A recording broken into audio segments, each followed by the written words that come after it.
तो good evening to all of you दोस्तों। कैसे हैं आप लोग? आप लोगों का बहुत बहुत स्वागत है हमारे चैनल द ई मेंटोर पर। दोस्तों, कल हमने लेक्चर 1 कंप्लीट किया था और आज हम लोग लेक्चर 2 की ओर बढ़ने जा रहे हैं। दोस्तों, कल हमने डिस्कस किया था एटॉमिक थ्योरी और इलेक्ट्रिक चार्ज के बारे में। जीरो टू एडवांस लेवल तक हमने सारी चीज़ें कवर करी और साथ ही साथ हमने कुछ उसके न्यूमेरिकल्स करे। अब आइए, आज हम लोग दोस्तों डिस्कस करेंगे करंट, वोल्टेज और रेजिस्टेंस के बारे में। तो इस सीरीज में आपको इसी प्रकार से सारे टॉपिक्स बेसिक इलेक्ट्रिकल के कवर कराए जाएंगे। तो इसी सीरीज में हमारे साथ बने रहिए दोस्तों।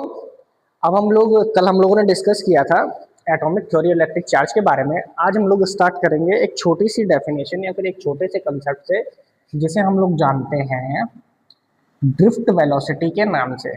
अब दोस्तों, ये बहुत छोटी छोटी चीज़ें होती हैं लेकिन पेपर में ये पूछ ली जाती हैं। ठीक है, ड्रिफ्ट वेलोसिटी, ड्रिफ्ट वेलोसिटी के नाम से, जिसे आप लोग हिंदी में अनुगमन वेग कहते हैं। ठीक है, ड्रिफ्ट वेलोसिटी। तो ड्रिफ्ट वेलोसिटी क्या होती है? अच्छा दोस्तों, समझिए। चलो पहले डेफिनेशन लिखवा देते हैं, फिर आपको प्रोसेस पूरी समझाएंगे कि आखिरकार करंट फ्लो कैसे होती है। ठीक है, तो ड्रिफ्ट वेलोसिटी जो होती है दोस्तों, जब भी हम लोग कंडक्टर पर कोई ईएमएफ सोर्स अप्लाई करते हैं, जब भी हम लोग क्या करते हैं कंडक्टर पर कोई वोल्टेज सोर्स अप्लाई करते हैं, तो कंडक्टर के इलेक्ट्रॉन जो होते हैं वो फ्री इलेक्ट्रॉन्स बन जाते हैं। ये हम लोगों ने पढ़ा था ना कि सर वैलेंस सेल से वैलेंस जो इलेक्ट्रॉन होगा, वोल्टेज लगाने पर उसे थोड़ा सा एनर्जी मिलेगी और उस थोड़ी सी एनर्जी के कारण वो अपनी वैलेंस सेल को छोड़कर बाहर आ जाएगा। ये हमने लेक्चर 1 में डिस्कस किया था। तो सर जब भी हम लोग किसी कंडक्टर पे वोल्टेज सोर्स, वोल्टेज या फिर ईएमएफ लगाएंगे, तो उसके जो इलेक्ट्रॉन होंगे, वैलेंस इलेक्ट्रॉन, वो फ्री इलेक्ट्रॉन बन जाएंगे। यानी कि वैलेंस इलेक्ट्रॉन अपनी शेल छोड़कर फ्री इलेक्ट्रॉन बन जाते हैं। अच्छा सर, अब वो जो फ्री इलेक्ट्रॉन होते हैं वो कुछ ना कुछ वेलोसिटी के साथ कंडक्टर में फ्लो होने लगते हैं। वो फ्री इलेक्ट्रॉन जो होते हैं वो कुछ ना कुछ वेलोसिटी के साथ कंडक्टर में फ्लो होने लगते हैं। उसी वेलोसिटी को ड्रिफ्ट वेलोसिटी कहते हैं। तो बाय डेफिनेशन पहले ये चीज समझिए, when a EMF is applied, when a EMF is applied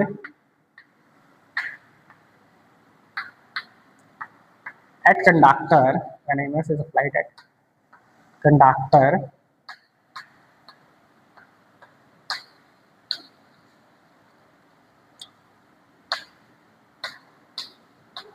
then valence electrons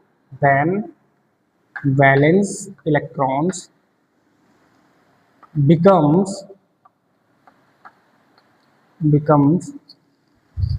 free electron, then valence electron becomes free electron, and this free electron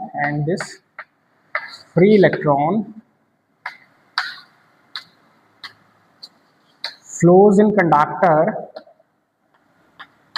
with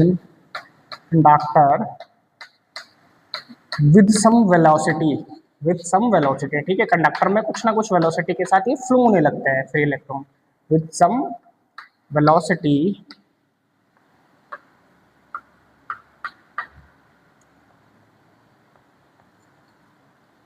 it is known as with some velocity, it is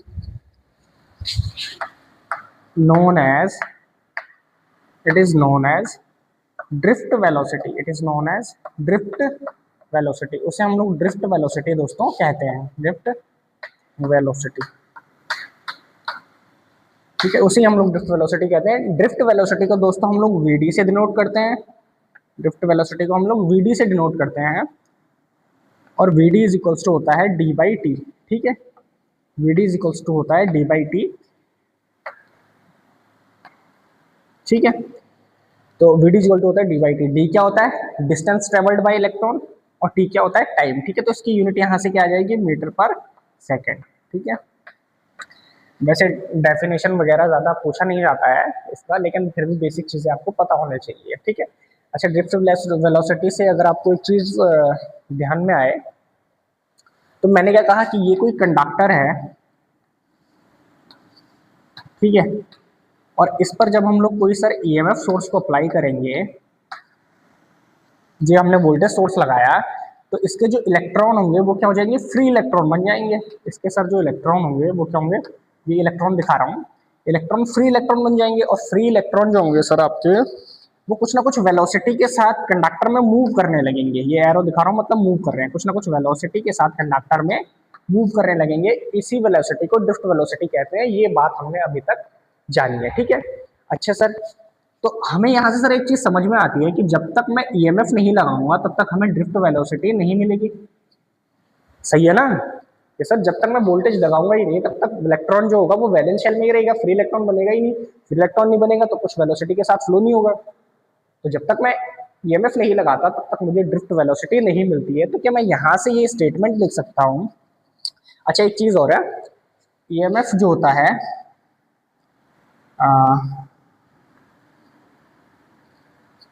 EMF या फिर voltage, इसे आप लोग लिख लीजिए क्योंकि आपको confusion ना हो। वोल्टेज जब तक मैं नहीं लगाऊंगा तब तक मुझे क्या नहीं मिलेगा, ड्रिफ्ट वेलोसिटी नहीं मिलेगा। अच्छा दोस्तों, अब आपको पता है एक फॉर्मूला हम लोग वोल्टेज का पढ़ते हैं इलेक्ट्रोस्टैटिक्स में, that is V is equals to E by D. V is equals to E by D. अभी अगर आपको ये फॉर्मूला याद नहीं है तो हम लोग कवर कर लेंगे, बस अभी यहाँ पे जो पॉइंट मैं लिखवाने जा रहा हूँ उससे रिलेटेड है, तो थोड़ा यहाँ पे समझिए। यहाँ पे V क्या होता है, वोल्टेज होता है, E क्या होता है, इलेक्ट्रिक फील्ड इंटेंसिटी होता है, और D क्या होता है, डिस्टेंस होता है, ठीक है। तो दोस्तों E होता है आपका इलेक्ट्रिक फील्ड इंटेंसिटी, यहाँ से हम लोग लिख सकते हैं V is directly proportional to E। बोले हाँ जी सर। और दोस्तों यहाँ से हम लोग ये लिख सकते हैं कि जो ड्रिफ्ट वेलोसिटी है वो कहीं ना कहीं वोल्टेज पे ये तो डिपेंड कर रही है। ड्रिफ्ट वेलोसिटी जो होती है, जब वोल्टेज लगाऊंगा तभी तो ड्रिफ्ट वेलोसिटी आएगी। तो वीडी जो होता है वो डायरेक्टली प्रोपोर्शनल वी के होता है। बोले हाँ जी सर सही बात है कि जब ड्रिफ्ट वेलोसिटी तभी तो आएगी जब वोल्टेज लगाएंगे। और वी जो होता है सर वो डायरेक्टली प्रोपोर्शनल टू ई के होता है। बोलो सर ये भी सही बात है। तो क्या मैं यहाँ से लिख सकता हूँ कि V D is directly proportional to E. यहाँ से मैं ये चीज लिख सकता हूँ सर कि V D is directly proportional to V, यानी कि drift velocity electric field intensity पर डिपेंड करती है, ठीक है। तो यहाँ से ये स्टेटमेंट आपका क्योंकि प्रीवियस ईयर पेपर में पूछा गया है इसीलिए मैंने आपको करवा दिया। Drift velocity drift velocity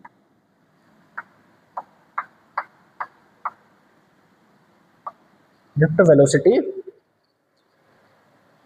is depends upon drift velocity is depends upon voltage. दोस्तों मैं वोल्टेज को शॉर्ट में ऐसे लिखता हूं तो आप इसे समझ जाइएगा, ठीक है। वोल्टेज और इलेक्ट्रिक फील्ड इंटेंसिटी, मैंने इसे केवल ई से डिनोट किया है, ठीक है, इलेक्ट्रिक फील्ड इंटेंसिटी को। तो हमने यहाँ पे यही चीज समझी कि ड्रिफ्ट वेलोसिटी जो होती है दोस्तों वो डिपेंड करती है वोल्टेज पे या इलेक्ट्रिक फील्ड इंटेंसिटी पे, ठीक है। यहाँ से हम लोगों ने स्टेटमेंट समझा। तो आई होप आपको ड्रिफ्ट वेलोसिटी का कॉन्सेप्ट समझ में आ गया होगा। ये आपका प्रीवियस ईयर क्वेश्चन है, PYQ है, इसीलिए मैं आपको ये करवा रहा हूँ। बाकी ड्रिफ्ट वेलोसिटी की आपको नॉर्मल जानकारी होनी चाहिए, ठीक है दोस्तों। अब दोस्तों आइए अब हम लोग समझते हैं जिसका आपको बहुत बेसब्री से इंतजार है, दैट इज इलेक्ट्रिक करंट। तो भाई अब हम लोग बिना किसी देरी के स्टार्ट करेंगे इलेक्ट्रिक करंट को। अभी तक हमने सारे बेसिक्स जो हमें करंट से पहले जानने होते हैं वो हम लोगों ने जान लिए। अब हम लोग स्टार्ट करेंगे बिना किसी देरी के इलेक्ट्रिक करंट को। अब सबसे पहले मैं आपको समझाऊंगा कि करंट फ्लो आखिरकार होता कैसा है दोस्त। अब हमें जितने भी कॉन्सेप्ट हमने पहले पढ़े थे ना वो सारे यहाँ पे काम आएंगे, ठीक है। देखिए दोस्तों, जब भी आप, क्योंकि आप इंजीनियर्स हैं तो आप कभी भी चीज़ों को रटने के पर्पज से मत जाइए कि मैं रट लूंगा ये हो जाएगा। इंजीनियर्स में आपको, इंजीनियरिंग प्रोफेशन में आपको लॉजिकल थिंकिंग की नीड होती है, ठीक है। तो आप लोग समझिए कॉन्सेप्ट को, जो समझाया जा रहा है उसको समझने की कोशिश करिए, ना कि कभी रटने की कोशिश करिए। तो सबसे पहले अब हम लोग देखेंगे, क्योंकि इलेक्ट्रिकल ब्रांच में हमारी जो इलेक्ट्रिकल ब्रांच की जो सेकंड स्टेप है वो है हमारी करंट। तो अब करंट को हम लोग सीखेंगे कि करंट आखिरकार फ्लो कैसे होता है, देन तब हम लोग डेफिनेशंस पे और चीजों पे जाएंगे, ठीक है।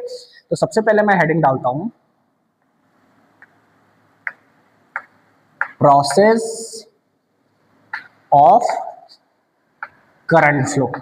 दोस्तों मैं करंट को शॉर्ट में ऐसे लिखता हूं, ठीक है, current flow, process of current flow. कि करंट सर फ्लो आखिरकार होती कैसे, ये हमें बताइए। तो बिल्कुल आपको बताते हैं। सबसे पहले मैं एक कंडक्टर लेता हूँ, ठीक है। अच्छे ढंग से इस व्यवस्था को अगर आप लोग समझ गए तो आप लोग करंट को समझ गए और आपको करंट में कोई भी दिक्कत कभी भी नहीं आई थोड़ी सी ड्राइंग अगर खराब हो तो उसके लिए माफी चाहूंगा दोस्तों, लेकिन आप लोग कॉन्सेप्ट पर फोकस करिएगा, ठीक है। ये दोस्तों कोई कंडक्टर है सपोज, ठीक है, जैसे वायर होती है ना जिसमें करंट फ्लो होता है, कॉपर की वायर, ऐसी समझ लीजिए कि ये कोई कंडक्टर है, ठीक है, जिस पे कि मैं क्या करता हूँ, एक वोल्टेज सोर्स को अप्लाई करता हूँ दोस्तों, एक वोल्टेज लगा देता हूँ मैं, ठीक है। अभी वोल्टेज भी हम लोगों ने नहीं पढ़ा है, वोल्टेज हम लोग इसके जस्ट बात कवर करेंगे, लेकिन सबसे पहले यहाँ पे आप लोग समझिए, ठीक है, बेसिक बेसिक चीजें आप लोग को पता होती है थोड़ा बहुत। तो सर ये कंडक्टर है और ये क्या है, वोल्टेज सोर्स है, वी मैंने यहाँ पे वोल्टेज लगा दी, ठीक है सर। और सर ये इसमें मैं दिखा देता हूँ आपके इलेक्ट्रॉन्स, ठीक है, ये क्या है, इलेक्ट्रॉन्स,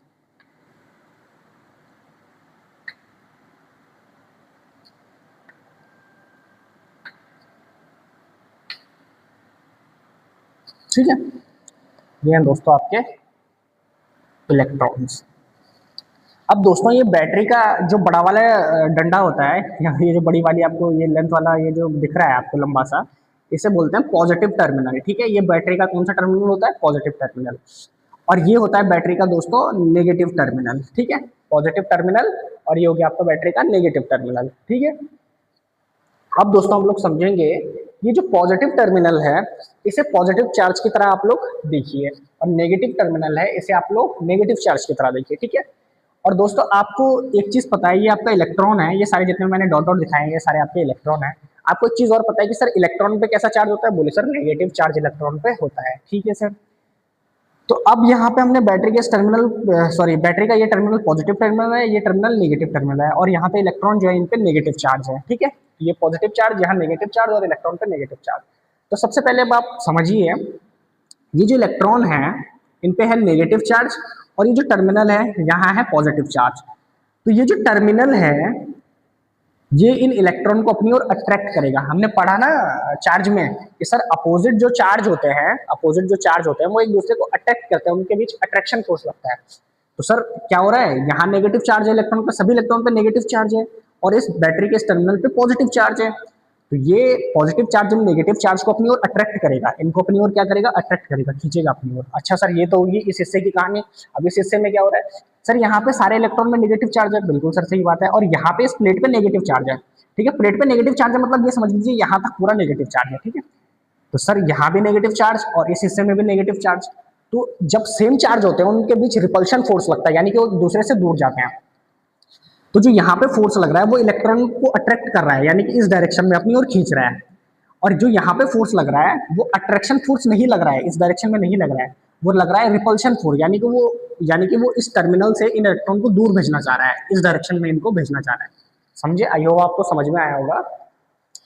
ध्यान से एक बार फिर से बता देता हूँ, आप लोग ध्यान से समझिए, ठीक है। तो ये टर्मिनल जो है पॉजिटिव टर्मिनल, इन पे अट्रैक्शन फोर्स लगाएगा, इसके कारण फोर्स की डायरेक्शन ये होगी, और ये नेगेटिव टर्मिनल जो है इन पे रिपल्शन फोर्स लगाएगा, इन इलेक्ट्रॉन को इधर की ओर धकेलेगा, ठीक है। रिपल्शन फोर्स लगा रहा है ना, तो दूर भेज रहा है खुद से, तो नेगेटिव टर्मिनल अपने पास नहीं बुला रहा है, इनको दूर भेज रहा है।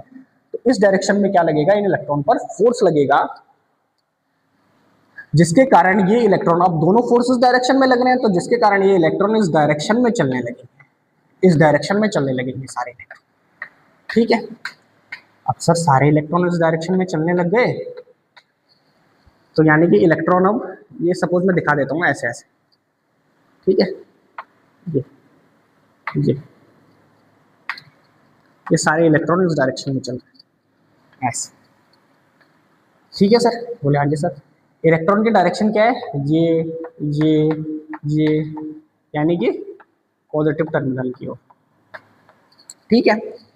अब सर आपको हमेशा एक चीज ध्यान रखनी है कि जो ड्रिफ्ट करंट होती है या जो करंट होती है उसकी डायरेक्शन, अब इलेक्ट्रॉन इस डायरेक्शन में चल रहा है, तो जो करंट की डायरेक्शन होगी वो हमेशा इलेक्ट्रॉन की अपोजिट डायरेक्शन होगी, यानी कि करंट की डायरेक्शन ऐसे हो जाएगी दोस्तों। ये मैं दूसरे कलर से आपको दिखा देता हूँ, ये करंट की डायरेक्शन ऐसे होगी दोस्तों, ऐसे।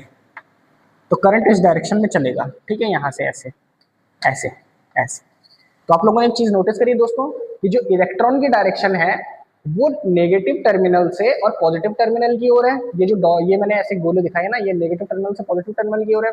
और जो करंट की डायरेक्शन है दोस्तों वो इलेक्ट्रॉन की डायरेक्शन के हमेशा अपोजिट डायरेक्शन होती है। वो क्या होती है, ऐसे वो यहाँ से निकलेगा, इलेक्ट्रॉन इस डायरेक्शन में चल रहा है तो करंट इस डायरेक्शन में चलेगा, इलेक्ट्रॉन इस डायरेक्शन में चल रहे हैं, करंट इस डायरेक्शन में चलेंगे। तो करंट की जो डायरेक्शन होगी वो होगी यहाँ से पॉजिटिव टर्मिनल से यहाँ फिर यहाँ यहाँ यहाँ यहाँ यहाँ से यहाँ नेगेटिव। ठीक है, तो आपको एक दोस्तों एक चीज समझ में आई, यहाँ पे लिखा देता हूं मैं कि direction of electron direction of electron जो होता है वो क्या होता है हमेशा, वो होता है आपका नेगेटिव टर्मिनल, ये लिख रहा हूं मैं यहाँ पे, नेगेटिव टर्मिनल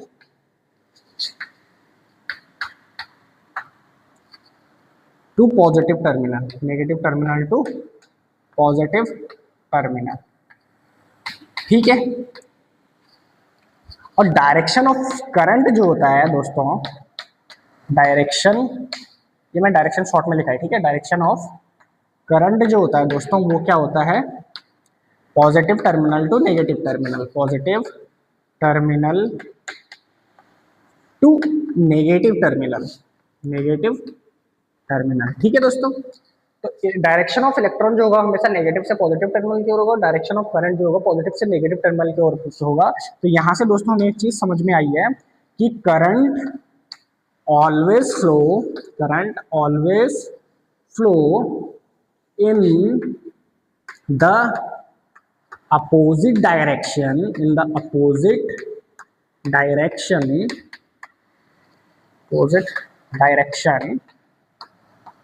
ऑफ इलेक्ट्रॉन। ठीक है, करंट जो होगा दोस्त आपका हमेशा इलेक्ट्रॉन से अपोजिट डायरेक्शन, इलेक्ट्रॉन के अपोजिट डायरेक्शन में फ्लो होगा। और ये बहुत बहुत बहुत इंपॉर्टेंट स्टेटमेंट है दोस्तों, ये आपको ध्यान रखना है, इनसे भी क्वेश्चंस पूछ लिए जाते हैं। और आपका बेसिक है भाई ये, इलेक्ट्रिकल इंजीनियर को करंट के बारे में बिल्कुल जीरो से हीरो वाला नॉलेज होना चाहिए, तो ये वही है। ठीक है, अच्छा दोस्तों, कई बार ना एक क्वेश्चन पूछ लिया जाता है, जैसे आजकल ही एक क्वेश्चन पूछ लिया जाता है, अगर उसने बोला है नॉर्मल कि करंट की डायरेक्शन कहाँ है, तो आपको बताना है कि करंट की डायरेक्शन सर इलेक्ट्रॉन के अपोजिट होती है, इलेक्ट्रॉन की डायरेक्शन के अपोजिट डायरेक्शन में होती है। लेकिन अगर उसने एक वर्ड यूज किया है that is actual direction of current, that is actual direction of current, ये इसलिए बता रहा हूं, वैसे पहले क्वेश्चन ये पूछा नहीं जाता था, पहले नॉर्मली पूछा जाता था, लेकिन अभी ये क्योंकि पेपर में आया है तो इसलिए करवा देते हैं। ठीक है, एक्चुअल डायरेक्शन ऑफ करंट, अगर एक्चुअल डायरेक्शन ऑफ करंट की बात करिए उसने, तो same as direction of electron, same as direction of electron. ठीक है, आपको ये चीज समझनी है। मैंने कहा सर डायरेक्शन ऑफ इलेक्ट्रॉन कहाँ होने वाला है, नेगेटिव टर्मिनल से पॉजिटिव टर्मिनल की ओर, ये हमने अभी देखा। सर डायरेक्शन ऑफ करंट कहाँ होने वाला है, पॉजिटिव टर्मिनल से नेगेटिव टर्मिनल की ओर। यहाँ से हमने सर कंक्लूजन निकाला कि करंट जो होती है हमेशा फ्लो होती है इलेक्ट्रॉन की डायरेक्शन के अपोजिट डायरेक्शन में। अगर इलेक्ट्रॉन इस डायरेक्शन में है तो करंट इस डायरेक्शन में फ्लो होगी। ठीक है, लेकिन कई बार वो थोड़ा सा घुमा देता है चीजों को। अगर उसने पूछा है कि एक्चुअल डायरेक्शन ऑफ करंट की, सर एक्चुअल डायरेक्शन क्या होगी करंट की, तो एक्चुअल डायरेक्शन करंट की वही होती है जो डायरेक्शन ऑफ इलेक्ट्रॉन होती है, जो इलेक्ट्रॉन की डायरेक्शन होती है। सपोज अगर इलेक्ट्रॉन की डायरेक्शन इस साइड है तो एक्चुअल करंट की डायरेक्शन भी इस साइड ही होगी। ठीक है, और अगर उसने नॉर्मली पूछा है कि इलेक्ट्रॉन की डायरेक्शन इस साइड है तो करंट की डायरेक्शन बताइए, तो करंट की डायरेक्शन अपोजिट साइड होगी। ठीक है, बस आपको ध्यान रखना है कि केवल अगर करंट पूछा है तो अपोजिट डायरेक्शन में आ जाएगा इलेक्ट्रॉन की, और अगर एक्चुअल करंट का यूज किया है तो सेम डायरेक्शन में आ जाएगा इलेक्ट्रॉन की। ये आपको ऑप्शन से एलिमिनेट करना है। ठीक है, और बाकी बेसिक चीजें आपको इतनी पता होनी चाहिए। तो ये हमने दोस्तों देखा कि जब हम लोग वोल्टेज अप्लाई करते हैं तो करंट आखिरकार फ्लो कैसे होता है। अभी हमने एक एक चीज को बेसिक से समझा बिल्कुल। ठीक है, अब आइए अब थोड़ा सा थ्योरेटिकल चीजों पे चलते हैं इलेक्ट्रिक करंट की।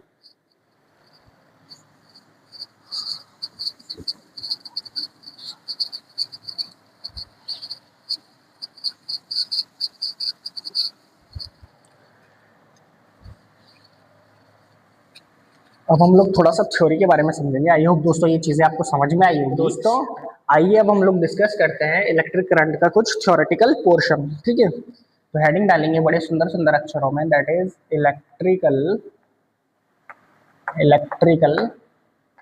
करंट, इलेक्ट्रिकल करंट यानी कि विद्युत धारा। ठीक है, करंट को मैंने शॉर्ट में लिखा है, आप लोग चाहे ऐसा लिख सकते हैं, आप लोग चाहे पूरा स्पेलिंग लिख सकते हैं। ठीक है, इलेक्ट्रिक करंट यानी कि विद्युत धारा। ठीक है, तो दोस्तों एक बार वो डायग्राम जो हमने पहले बनाया उसको साइड में बना लेते हैं, क्योंकि इस डायग्राम की आपको जरूरत पड़ सकती है।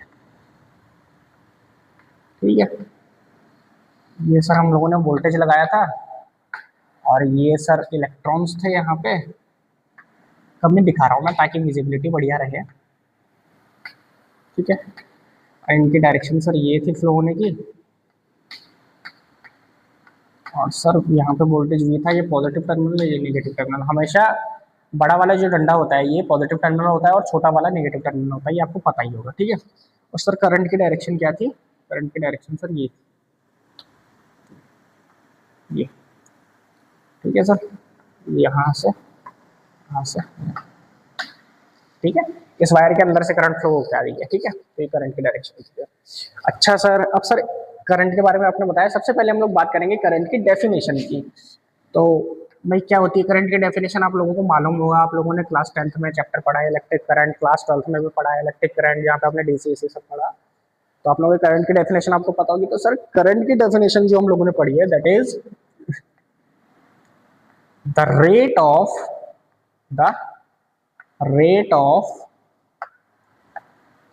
flow of the rate of flow of electric charge, the rate of flow of electric charge, Hindi में भी बताऊंगा अभी, the rate of flow of electric charge is called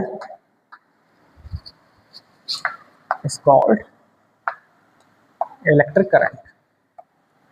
दोस्तों जैसे मैं बोल भी रहा हूँ हिंदी में, तो आपको उस हिसाब से हिंदी वालों को नोट्स में साथ साथ बनाते रहना है, ठीक है, आपको इजी पड़ेगा। और टेक्निकल टर्म जैसे करंट है, तो करंट आप इंग्लिश में ही लिखेंगे, और जैसे वोल्टेज है, वोल्टेज आप लोग इंग्लिश में लिखेंगे, रेजिस्टेंस है इंग्लिश में लिखेंगे, इंग्लिश में लिखने का ट्राई करेंगे, ठीक है, क्योंकि इंग्लिश में आप लोग जितना जल्दी इन चीज़ों को अडॉप्ट कर लेंगे उतना आपके लिए सही होगा। अब जैसे कि एग्जाम्पल के लिए हमारे पास शब्द होता है ट्रांसफॉर्मर। अब अगर मैं आपको ट्रांसफॉर्मर की हिंदी में बताऊं तो उसका अर्थ होता है परिणाम मित्र या परिमाण मित्र, ऐसा कुछ नाम होता है उसका। तो वो इतना ज़्यादा आपको फ्रेंडली नहीं लगेगा परिमाण मित्र जितना आपको ट्रांसफॉर्मर लगेगा, ठीक है। तो ऐसे बहुत सारे टेक्निकल टर्म आपको इंग्लिश में याद रखने होंगे, हिंदी वालों को भी, ठीक है, हिंदी वालों को। इसीलिए मैं आपको पहली प्रायोरिटी यही दूंगा कि हमेशा आप लोग जब भी, चाहे आप लोग हिंदी में भी नोट्स बना रहे हैं, तो आप लोग अपने टर्म्स को इंग्लिश में ही लिखें, ठीक है। जैसे वोल्टेज को वोल्टेज ही लिखना है, विभव नहीं लिखना है, ट्रांसफॉर्मर को ट्रांसफॉर्मर ही लिखना है, परिमाण मित्र नहीं लिखना है, ठीक है। तो आइए, the rate of flow of electric charge is called electric current, यानी कि वैद्युत आवेश की जो प्रवाह की दर होती है, ठीक है, उसे हम लोग क्या बोलते हैं? इलेक्ट्रिक करंट, यानी कि वैद्युत धारा बोलते हैं। अच्छा सर, एक और डेफिनेशन सर हम लोग पढ़ते हैं, फ्लो ऑफ फ्री इलेक्ट्रॉन्स, ठीक है। सिंपल सी definition sir, flow of free electrons, free electrons, free electrons. अगर मैं यहाँ पे वैलेंस इलेक्ट्रॉन लिख दूँ तो सर करंट फ्लो नहीं होगा, क्योंकि जो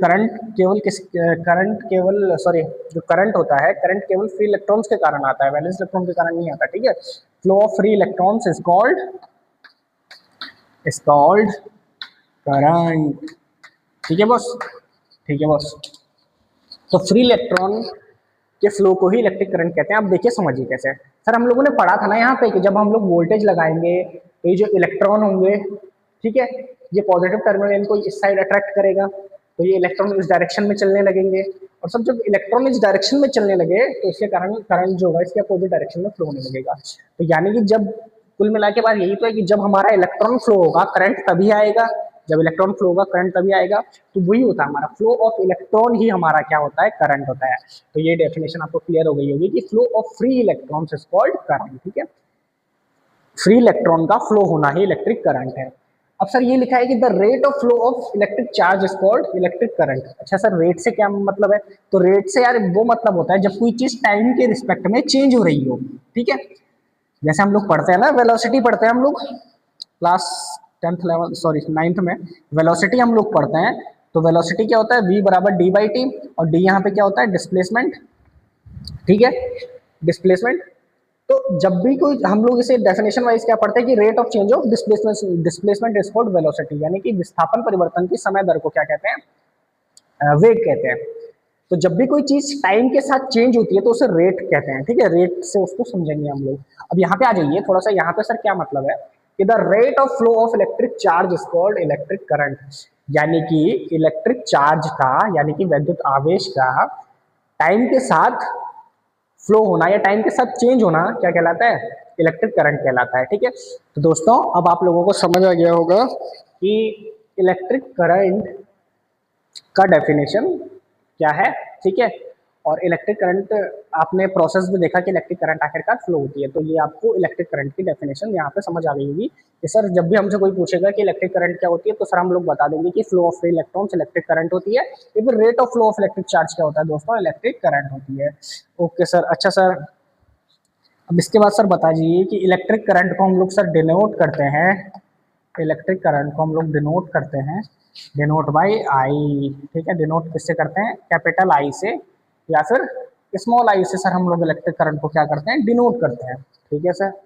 अच्छा सर, इलेक्ट्रिक करंट की जो ये होती है, जो यूनिट होती है इलेक्ट्रिक करंट की, जो सर यूनिट होती है, यूनिट क्या होती है, तो इलेक्ट्रिक करंट की यूनिट होती है मेरे भाई एम्पियर, जो कि एक फंडामेंटल यूनिट होती है। ठीक है, एम्पियर। इलेक्ट्रिक करंट की यूनिट क्या होती है, एम्पियर होती है सर।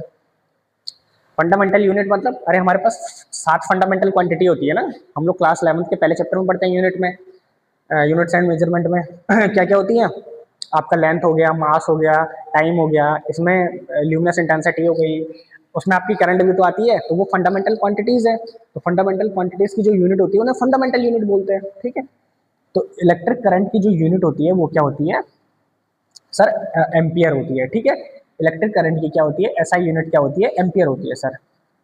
और सर यहाँ पे मैंने जब ये इतना डिस्कस कर लिया है तो इतना भी आप लोग को पता ही होगा कि इलेक्ट्रिक करंट क्या होती है सर, एक फंडामेंटल क्वांटिटी होती है।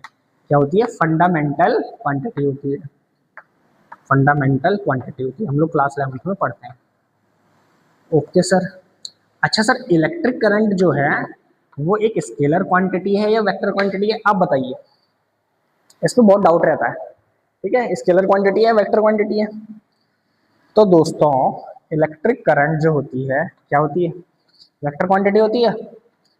मैंने क्या बताया था, वेक्टर की डेफिनेशन क्या है, सदिश राशि की डेफिनेशन क्या है कि जिसको व्यक्त करने के लिए या जिसको डिनोट करने के लिए हमें मैग्नीट्यूड और डायरेक्शन दोनों की आवश्यकता होती है, और जिसको व्यक्त करने के लिए केवल और केवल मैग्नीट्यूड की आवश्यकता होती है उसे स्केलर क्वांटिटी बोलते हैं। ठीक है, तो सर जब हम लोग सपोज करंट लिखते हैं तो ऐसे लिखते हैं ना, 5 एम्पियर। तो हाँ सर, ये तो बात सही है। तो सर 5 एम्पियर ऐसे हम लोग करंट को दिखाते हैं, जब हम लोग आगे सर्किट में पढ़ेंगे तो हम लोग ऐसे ही दिखाएंगे। तो सर इसमें तो मैग्नीट्यूड भी दिख रहा है 5, और सर इसमें डायरेक्शन भी दिख रही है, तो इस हिसाब से तो करंट क्या होनी चाहिए, वेक्टर होनी चाहिए। लेकिन मेरे दोस्त ऐसा नहीं होता है। ठीक है, इलेक्ट्रिक करंट, अभी हम लोग देखेंगे इलेक्ट्रिक करंट, सीधा लिख देता हूँ यहाँ पे, इलेक्ट्रिक करंट क्या होती है, स्केलर क्वांटिटी होती है। ठीक है, स्केलर क्वांटिटी होती है, स्केलर क्वांटिटी। और कई लोग इसे टेंसर क्वांटिटी भी बोल देते हैं। टेंसर का भी आपको समझाएंगे। इस मोस्टली आपको हमेशा प्रेफरेंस यही रखनी है, अगर ऑप्शन में स्केलर या टेंसर दोनों कभी नहीं देगा, एक ही ऑप्शन देगा। अगर टेंसर है तो टेंसर क्वांटिटी, और अगर टेंसर नहीं दिया है तो स्केलर क्वांटिटी। ठीक है, स्केलर क्वांटिटी या फिर टेंसर क्वांटिटी। अब मैं बताता हूँ ऐसा क्यों, टेंसर क्वांटिटी। सर जब हम लोग इसमें मैग्नीट्यूड भी देख रहे हैं और डायरेक्शन भी देख रहे हैं तो ये तो वेक्टर होना चाहिए, स्केलर क्यों है। तो मेरे भाई वेक्टर होने का मीनिंग सिर्फ इतना नहीं है कि आप लोग केवल मैग्नीट्यूड और डायरेक्शन देखें। वेक्टर होने का मीनिंग ये है कि आपको जो आपकी जो क्वांटिटी है वो वेक्टर्स लॉ ऑफ एडिशन को भी फॉलो करे, वेक्टर्स लॉ ऑफ एडिशन को भी फॉलो करे। तो जो इलेक्ट्रिक करंट होती है ये वेक्टर्स लॉ ऑफ एडिशन को फॉलो नहीं करती है। तो वेक्टर्स लॉ ऑफ एडिशन दोस्तों क्या है, देखिए सपोज वेक्टर लॉ आपको बेसिक चीज से समझाता हूँ जिससे आपको जल्दी समझ में आ जाएगा। ये सपोज यहाँ पे कोई करंट, ये यहाँ पे क्या है, I1 है, और यहाँ पे क्या है, I2 है। अगर मैं बोलूँगा कि इन दोनों का हमें वेक्टर लॉ निकालना है तो हम लोग क्या करेंगे, इन दोनों को आगे ले जाके यहाँ पे मिला देंगे और यहाँ पे इनका वेक्टर लॉ निकाल लेंगे। ठीक है, वेक्टर्स लॉ ऑफ एडिशन निकाल लेंगे, सॉरी वेक्टर एडिशन निकाल लेंगे। ठीक है, ऐसे होगा जो कि होगा अंडर रूट ऑफ I1 का स्क्वायर प्लस I2 का square plus 2I1 I2 cos theta. ठीक है, इस हिसाब से वेक्टर एडिशन होता है जो हम लोग क्लास 11 में पढ़ते हैं। लेकिन अभी हमें यहाँ पे नहीं जाना है, आपको बेसिक बस इतना बताया कि ये वेक्टर लॉ ऑफ एडिशन को फॉलो नहीं करता, क्योंकि करंट अगर यहाँ पे सपोज यहाँ पे 2 एम्पियर है और यहाँ पे करंट अगर 3 एम्पियर है तो यहाँ पे करंट 5 एम्पियर हो जाएगा। ठीक है, 5 एम्पियर हो जाएगा। ऐसे करंट जुड़ता है, 2 यहाँ से आया, 3 यहाँ से आया, 5।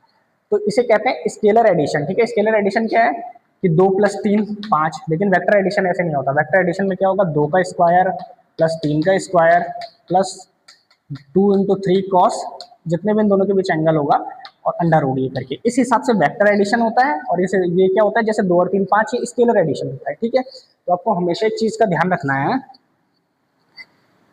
कि दोस्त, इलेक्ट्रिक करंट में भले ही हम लोग डायरेक्शन देखते हैं, लेकिन इलेक्ट्रिक करंट क्या करती है, वेक्टर लॉ ऑफ एडिशन को फॉलो नहीं करती, वेक्टर लॉ ऑफ एडिशन को फॉलो नहीं करती, जो कि हम लोग क्लास 11th में पढ़ते हैं, ठीक है। तो इसीलिए इसके इलेक्ट्रिक करंट को क्या कहते हैं, ये एक सर एक स्केलर क्वांटिटी है, या फिर ये क्या है, एक टेंसर क्वांटिटी है। आइए सर अब थोड़ा सा और आगे बढ़ते हैं। तो सर इलेक्ट्रिक करंट का हम लोग एक बढ़िया सा फॉर्मूला पढ़ते हैं, I is equals to Q by T. फिर मैंने कहा ना कि rate of flow of charge, rate of flow of electric charge है, और मैंने कहा जब भी रेट की बात आती है, तो जैसे हम लोग वेलोसिटी को लिखते हैं v is equal to D by T, ठीक है। टाइम के साथ उसका रेशो ले लो तो क्या आ जाता है, वो चीज आ जाती है, ठीक है। तो इलेक्ट्रिक करंट क्या है, rate of flow of electric charge, यानी कि इलेक्ट्रिक चार्ज का क्यू का टाइम के साथ अगर हम लोग रेशो ले लेंगे तो आ जाएगा, ठीक है। तो electric current I is equals to Q by T, electric current I is equal to Q by T. यहाँ से इसकी एक और यूनिट आ जाएगी सर, चार्ज की यूनिट होती है कूलम, सी से नोट कर रहा हूँ, और टी टाइम की यूनिट होती है सेकंड। तो यहाँ से इसकी यूनिट क्या आ जाएगी, कूलम पर सेकंड, ठीक है। एक यूनिट इसकी ये क्या आ जाएगी, कूलम पर सेकंड। तो ऐसा यूनिट क्या है, एम्पियर है, और एक यूनिट और अगर हम लोग देखें तो I is equal to Q by T, coulomb per second. अच्छा सर एक फॉर्मूला और लिख लीजिए जो आपको बहुत इंपॉर्टेंट, कई बार क्वेश्चंस बनाने में आपको काम आ जाएगा, I is equal to D Q by D T, I is equals to D Q by D T, ठीक है। ये भी आप लोग ध्यान रखिए। डी क्यू क्या होता है, अब इस फॉर्मूले का यूज तब होता है जब हमारे पास टाइम डिपेंडेंट चार्ज होता है। टाइम डिपेंडेंट चार्ज पिछली क्लास में बताया था ना, तो उसका यूज तब होता है। अभी हम लोग क्वेश्चंस में देखेंगे कि इस फॉर्मूले का यूज कैसे होता है। बेसिकली आपको याद रखना है, I is equal to Q by T और I is equal to D Q by T. एक चीज और होती है, एक फॉर्मूला आप लोग और लिख दीजिए जो आपको काम आ जाएगा, I is equals to del Q by del T. अब सर ये डेल क्या है और ये डी क्या है, तो ये तो तब यूज होता है फॉर्मूला जब हमारे पास टाइम डिपेंडेंट चार्ज होता है, और ये तब होता है जब हमारे पास चार्ज की अलग अलग वैल्यू दी होती है, ठीक है। Del Q by del T का मतलब होता है Q2 माइनस के Q1 अपॉन में T2 माइनस के T1, ठीक है। बस अभी आप लोग केवल ये फॉर्मूला याद रखिए, अब इनका यूज जब होगा तब मैं आपको बताऊंगा कि इनका यूज कैसे होगा, जब हम लोग सवाल करेंगे, ठीक है। तो ये इलेक्ट्रिक करंट के बारे में कंप्लीट इन्फॉर्मेशन है जो आपको पता होना चाहिए, ठीक है दोस्तों। अब आइए थोड़ा सा आगे बढ़ते हैं। तो आइए दोस्तों, अब हम लोग थोड़ा सा एक रिलेशन पढ़ते हैं, ठीक है। इसके बाद हम लोग दोस्तों न्यूमेरिकल भी करेंगे करंट पे, तो थोड़ा सा पहले थ्योरेटिकल पार्ट निपटा देते हैं। रिलेशन, ये हम लोग क्लास 12 में भी पढ़ते हैं, रिलेशन बिटवीन करंट को मैंने आई से डिनोट किया है, and drift velocity V D, यानी कि विद्युत धारा और अनुगमन वेग में संबंध, ठीक है। इससे भी दोस्तों आपके पास क्वेश्चन आ जाता है कई बार। तो दोस्तों हम लोगों ने पढ़ा sir I is equals to, आपने बताया कि सर क्यू बाई टी होगा, बोला हाँ जी सर यही होगा, I is equals to Q by T. और दोस्तों जब मैंने आपको चार्ज पढ़ाया था तो मैंने आपको एक चीज पढ़ाई थी कि आई इज इक्वल्स टू, कि सर दोस्तों जब मैंने आपको चार्ज पढ़ाया था मैंने एक चीज पढ़ाई थी कि Q इज इक्वल्स टू होता है NEAD, एक फॉर्मूला है, ठीक है। जब कोई कंडक्टर हो इसका क्रॉस सेक्शन एरिया A हो तो उसके लिए क्या होता है, ये फॉर्मूला होता है चार्ज का, ठीक है, क्वांटाइजेशन ऑफ चार्ज का। तो Q की वैल्यू अगर मैं यहाँ प्लेस करूँ तो हमारे पास आ जाएगा NEAD अपॉन में T। बोला हाँ जी सर सही बात है। और दोस्तों मैंने आपको एक चीज और बताई थी इस वीडियो के स्टार्टिंग में कि VD यानी कि ड्रिफ्ट वेलोसिटी क्या होता है दोस्तों, डिस्टेंस या डिस्प्लेसमेंट अपॉन में टाइम। VD बराबर डिस्टेंस या फिर डिस्प्लेसमेंट अपॉन में टाइम। तो यहाँ पे क्या मैं इसे लिख सकता हूँ, I is equals to NEA, और इस D बाई टी की जगह पे चलो ऐसे लिख देते हैं इंटू में D बाई टी, और D बाई टी किसके बराबर होता है, तो सर VD के बराबर होता है। तो I is equals to NEA VD। तो ये दोस्तों आपका ड्रिफ्ट वेलोसिटी और इलेक्ट्रिक करंट में रिलेशन होता है, इंपॉर्टेंट बात कीजिएगा, ठीक है। ये भी आपको कई बार ऐसे क्वेश्चन पूछ लिया जाता है, ठीक है। तो ये दोस्तों आपका इसमें रिलेशन है। अच्छा दोस्तों इसके बाद दोस्तों अगर हम लोग चलें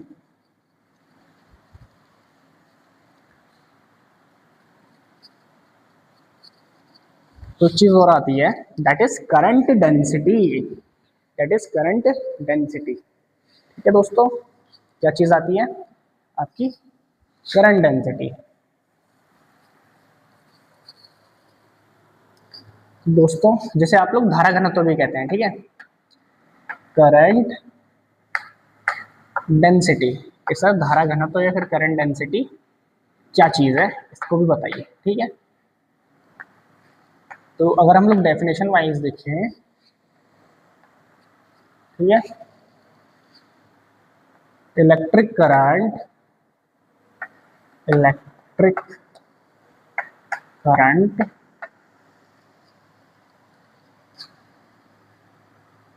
electric current flows at per unit surface area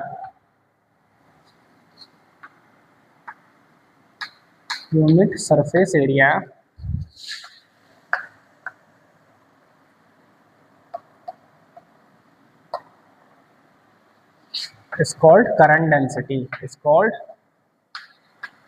current, is called current density। ठीक है, डेंसिटी।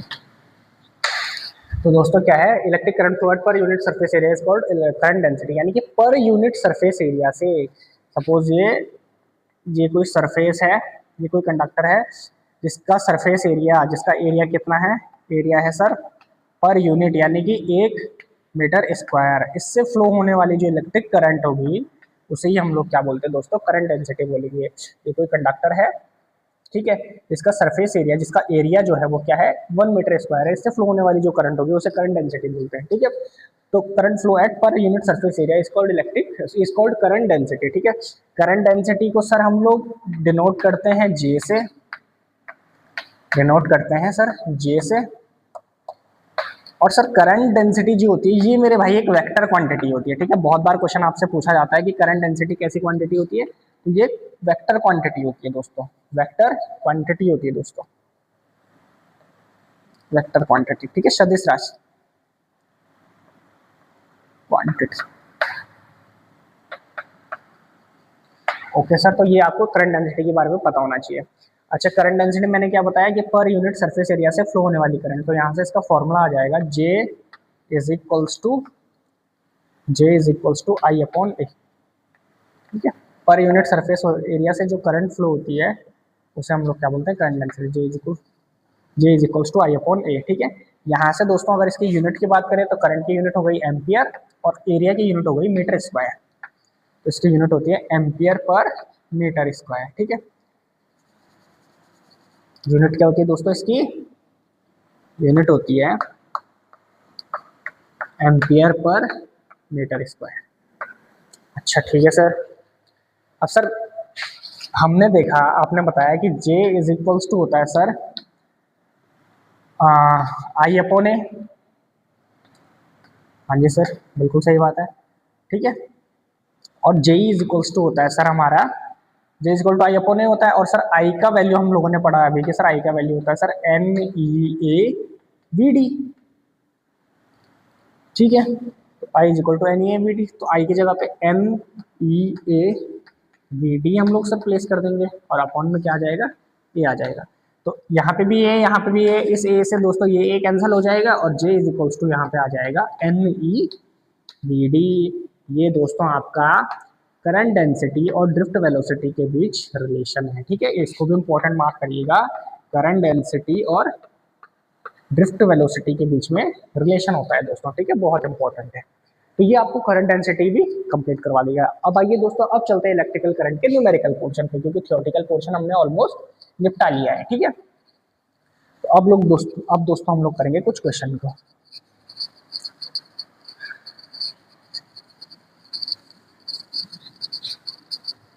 तो दोस्तों अगर क्लासेस को करने में मज़ा आ रहा है, कॉन्सेप्ट समझने में मज़ा आ रहा है, तो प्लीज़ इस वीडियो को लाइक कर दीजिए, सब्सक्राइब कर दीजिए। आपका सपोर्ट हमारे लिए बेहद कीमती है।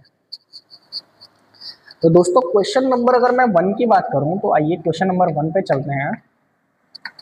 ठीक है, if a 100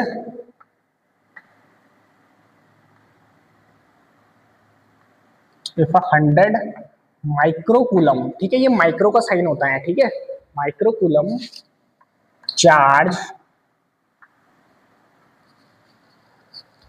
flow at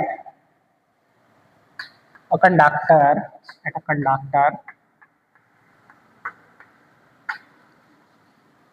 for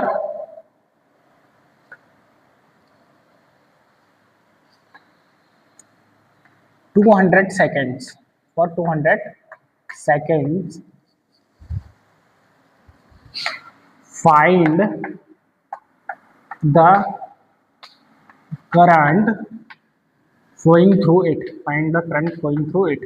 ठीक है, तो दोस्तों लग जाइए काम पे, क्वेश्चन पे। थ्रू इट यानी कि दोस्तों अगर किसी कंडक्टर से 100 माइक्रोकूलम का चार्ज 200 सेकंड तक फ्लो होता है तो उसमें कितनी करंट फ्लो हो रही है ये आपको कैलकुलेट करना है। तो दोस्तों आइए अब इसका सॉल्यूशन करते हैं। मैंने दोस्तों आपको जब भी न्यूमेरिकल करने के लिए बताया तो मैंने एक चीज़ बताई कि जब भी आपके पास जो क्वांटिटी दी होती है उसको आप लोग हमेशा एसआई यूनिट में रखें, ठीक है। जैसे 100 माइक्रोकूलम है तो चार्ज, ये चार्ज है, ठीक है, चार्ज है ना, कूलम। तो चार्ज की एसआई यूनिट क्या है सर, कूलम होती है। और सर ये क्या दिया है, माइक्रोकूलम में दिया है। तो सबसे पहले हम लोग इस माइक्रोकूलम को क्या करेंगे, कूलम में बदलेंगे, ठीक है। माइक्रोकूलम को क्या करेंगे, कूलम में बदलेंगे। आपको पता है सर कि एक माइक्रोकूलम एक, अच्छा सर, हाँ, माइक्रो का मतलब होता है, सबसे पहले ये समझिए, माइक्रो का मतलब होता है 10 टू द पावर माइनस के 6, 10 टू द पावर माइनस के 6, ठीक है। तो 10 टू द पावर माइनस के 6, तो एक माइक्रोकूलम बराबर 10 टू द पावर माइनस के 6 कूलम, ठीक है। एक माइक्रोकूलम बराबर 10 टू द पावर माइनस के 6 कूलम। तो 100 माइक्रोकूलम बराबर 100 माइक्रोकूलम बराबर 100 इंटू में 10 टू द पावर माइनस के 6, ठीक है। वही बात है कि एक रुपये में 10, सॉरी, एक पेन 10 रुपए की है तो 100 पेन कितने रुपए की है, ठीक है, गुणा कर देंगे डायरेक्टली। एक माइक्रोकूलम बराबर 10 टू द पावर माइनस के 6 कूलम और 100 माइक्रोकूलम बराबर 100 इंटू में 10 टू द पावर माइनस के 6 कूलम। और सर टाइम हमारे पास 200 सेकंड यानी कि सेकंड में ही है, यानी कि ऐसा यूनिट नहीं है। तो सर हम लोग कैलकुलेट कर लेंगे, हमें पता है आई इज इक्वल्स टू होता है सर क्यू बाई टी। तो क्यू आपका सर दे रखा है, ऐसा यूनिट में कितना आ गया, कितना कूलम हो गया, ठीक है। 100 into 10 to the power minus के 6 कूलम अपॉन में टी। सर टाइम हमारे पास कितना दे रखा है, 200 सेकेंड, ठीक है सर, 200 सेकेंड दे रखा है। तो ये आ जाएगा आपका 1/2, ठीक है, 1/2 आ जाएगा ना कट करके।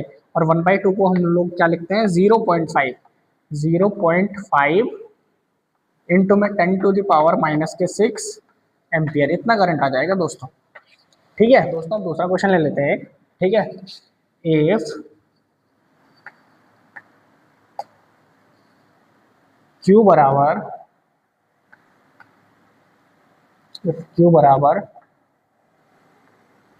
10t cube plus 2t square plus 5, then find the value of current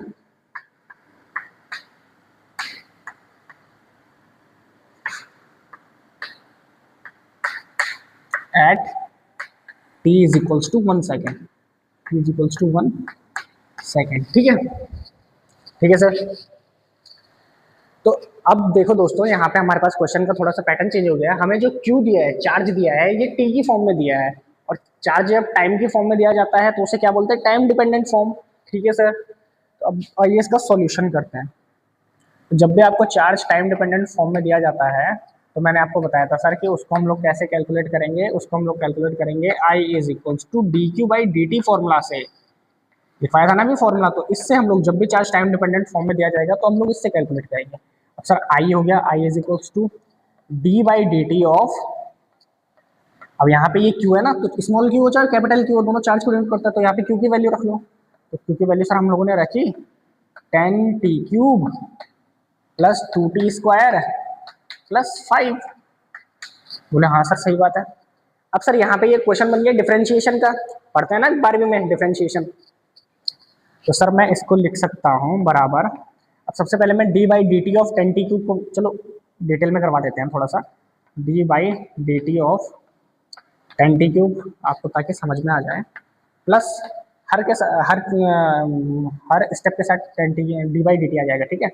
D by D T 2t² plus D by D T 5, ठीक है। तो दोस्तों ये सारी चीजें आ गई 5। अब दोस्तों आपको पता है कि D by D x of x³ क्या होता है, D by D x of x की पावर n क्या होता है, तो दोस्तों ये होता है nx, ये n आगे आ जाता है nx इंटू में x की पावर n माइनस के 1। तो जब हम लोग यहाँ पे इसको कैलकुलेट करेंगे तो ये 3 आगे आ जाएगा, इसको कैलकुलेट करके आ जाएगा 3 इंटू में 10 यानी कि 30 इंटू में t, और t की पावर क्या हो जाएगा n माइनस के 1 यानी कि 3 माइनस के 1 यानी कि 2, 30t² plus D by D T of 2t², ठीक है। तो 2 कांस्टेंट है, 2 को हम लोग बाहर ले लेंगे दोस्तों, ठीक है। 2 कांस्टेंट है ना, इस 2 को हमने लोगों ने बाहर ले लिया, जो कांस्टेंट होगा उसे बाहर ले लिया, ठीक है। अब ये आ गया D by D T of t², D by D T of t², बिल्कुल जीरो से करवा रहा हूँ दोस्तों मैं, और plus D by D T of 5। अब यहाँ पे 5 के साथ कोई t का फंक्शन नहीं है, 5 क्या है कांस्टेंट, और कांस्टेंट का जो D by D x of c यानी कि c का मतलब होता है कांस्टेंट, कांस्टेंट का जो डिफरेंशिएशन होता है दोस्तों वो 0 होता है, तो प्लस 0। अब यहाँ पे इसको सॉल्व करेंगे आगे तो आ जाएगा 30t² प्लस, अब यहाँ पे हाँ यहाँ पे क्या है D by D T of t², ठीक है। अब t² को भी इसी फॉर्मूले से करेंगे तो ये 2 क्या आ जाएगा, ये आगे आ जाएगा, और t की पावर क्या हो जाएगी 1 हो जाएगी, ठीक है। तो 2 जब आगे आ जाएगा तो यहाँ पे 2 इंटू 2 4 हो जाएगा, तो 4, ठीक है दोस्तों 4 हो गया। और यहाँ पे आ जाएगा D T by D T, तो D T by D T आ जाएगा, ये आ जाएगा यहाँ पे D T by D T, और D T by D T क्या होगा, इसकी वैल्यू 1 होगी, ठीक है, इसकी वैल्यू क्या होगी 1 होगी। तो 1 को लिखो ना लिखो एक ही बात है, प्लस यहाँ पे कितना आ गया 0 आ गया। अब दोस्तों हम लोग क्या करेंगे, टी का वैल्यू, टी का हमें मान कितना दिया है, टी बराबर 1 सेकंड, तो 1 सेकंड पे इसकी वैल्यू निकालेंगे, ठीक है। टी बराबर कितना दिया है 1 सेकंड, और 1 सेकंड पे इसकी वैल्यू निकालेंगे, तो 30 और t की जगह पे आपको 1 सेकंड पुट करना है, इंटू में 1 का स्क्वायर प्लस 4 प्लस 0 लिखो ना लिखो एक ही बात है। तो यहाँ पे आ जाएगा दोस्तों आपका 34 एम्पियर, इस हिसाब से आपका इलेक्ट्रिक करंट कैलकुलेट होगा। तो दोस्तों जब भी आपके पास ऐसे टाइम डिपेंडेंट चार्ज दिया होगा तो आपको डायरेक्टली t का वैल्यू 1 इस चार्ज में नहीं रखना है, ठीक है। इस हिसाब से आपको क्वेश्चन नहीं करना है, आपको पता है क्योंकि इलेक्ट्रिक करंट क्या होता है, I equal to D Q by D T होता है, तो आपको इस हिसाब से उसको डिफ्रेंशिएट करके क्वेश्चन का आंसर निकालना है, ठीक है दोस्तों। एक चीज़ और है, अगर आप इंजीनियरिंग प्रोफेशन में है तो आपका थोड़ा सा बेसिक मैथ और बेसिक फिजिक्स अच्छा होना चाहिए, ठीक है दोस्तों। तो अगर इतना ज़्यादा अच्छा नहीं भी है तो आप लोग क्लासेस को फॉलो करिए, जो जो चीज़ें बताई जा रही है उनको उन पर वर्क करिए तो आपका अच्छा हो जाएगा, ठीक है। तो थोड़ा बहुत डिफरेंशिएशन का था, ये नॉलेज आपको होना चाहिए। तो आइए दोस्तों अब चलते हैं नेक्स्ट क्वेश्चन पे।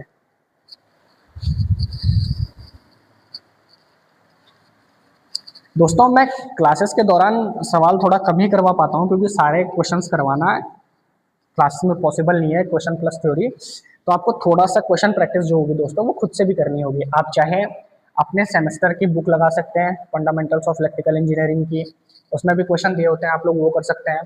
या फिर आप लोग एक गायकवाड़ जी की बुक आती है, पहले ही मैं आपको डायरेक्ट जेबी गुप्ता नहीं पकड़ाऊंगा, आप गायकवाड़ जी की बुक से प्रैक्टिस कर सकते हैं, फंडामेंटल्स ऑफ इलेक्ट्रिकल इंजीनियरिंग की बुक से प्रैक्टिस कर सकते हैं, वाईसीटी की बुक्स आती हैं यूथ कंपटीशन टाइम्स की, उनसे प्रैक्टिस कर सकते हैं, ठीक है दोस्तों।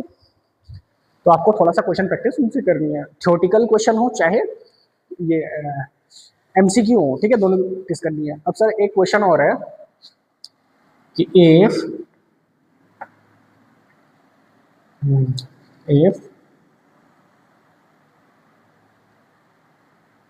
if number of electrons is equals to 5 into 10 to the power 19 and cross section area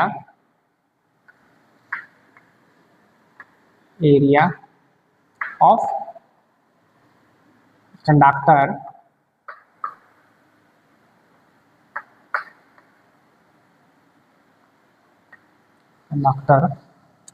is 500 centimeter square, 500 centimeter square and centimeter square